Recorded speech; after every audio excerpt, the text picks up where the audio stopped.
once you have been able to do these four things, which I repeat, welcome to my channel. If you're new to this channel, my name is Ade.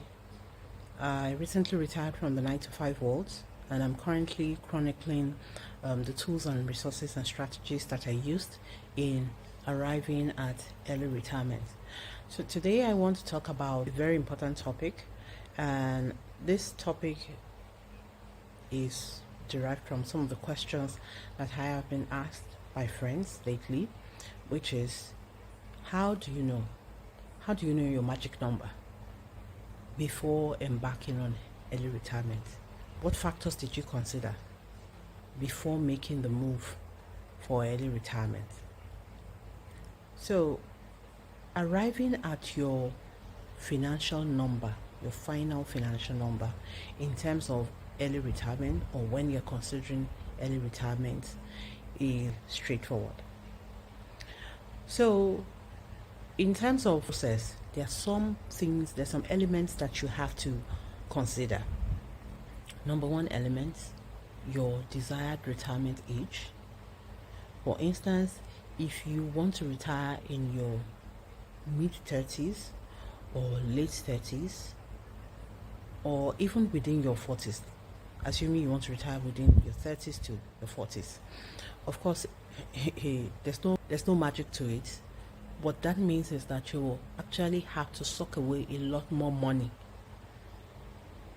because to account for the age at which you are retiring. So you need to have more money saved up to account for whatever bumps you experience along the way. Number two, your expected lifespan. Whether, let's say you have calculated that, I'll live up to 70, or I'll live up to beyond 70, because for women, you also have to consider that we have lifespan than men do. So this is something that you must consider. Number three, healthcare. Very important. So one thing you need to also note is that once you depart from the company you're currently working for, your health plan ceases to exist. And because it ceases to exist, you have to consider what health plan you will be going for. Will you be going with a new HMO? Would you be going for the NHIS? Or would you be going, depending on which part of the country you live in? For instance, in Lagos, there's also medical plan as well. You can cater for individuals who have commenced early retirement. I'll be talking about these two, NHIS and Lagos medical thingy, in subsequent videos. Number three that you also have to consider is your expected expenses. Like I said, in terms of your expenses, your three biggest items are food, housing, and transportation. So what plans do you have in place to account for this? Do you have a car? If you have your personal car, you have to think about maintenance as well. Has that been factored into your savings plan? Because anything can happen. Your car could break down. It might be due for some major repairs. Where's the money going to come out from? You need to think about that as well. In terms of living expenses, what plans have you made? Do you want to continue to rent? Do you want to buy?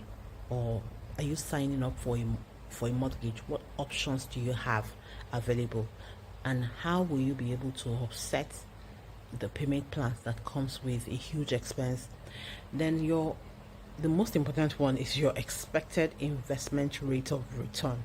So depending on whatever financial instruments you're investing in, you have to consider your annual rate of return.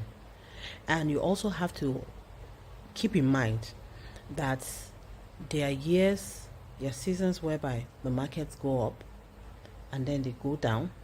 So of course, during the times where the market is bullish, whether it's the money market or it's the stock market, the rates will go up. And of course, your expected rate of return will be higher than seasons where the market is bearish, and so subsequently your rate of return is actually lower. So you have to do the analysis and the calculation and be sure that you are standing on solid ground. Once you have been able to do these 4 things, which I repeat, your desired retirement age, your expected lifespan, your expected living expenses, and of course your investment returns. Once you have been able to factor in all of this, then you can of course you'll be able to arrive at your magic number and take that call on whether you want to retire now or delay it a bit. I have discovered from early retirement is I have actually been able to focus on my investment plans and my investment strategies. While I was at work, it was more monotonous. I was doing it on a monotonous basis. It's like automatic. It's just, I'm not even thinking about it. But now I have enough time to study and then think of other investment alternatives that are out there that I can also invest in while considering the annual rate of return. So basically that's it in terms of your financial numbers, of your final magic numbers. Thanks for watching.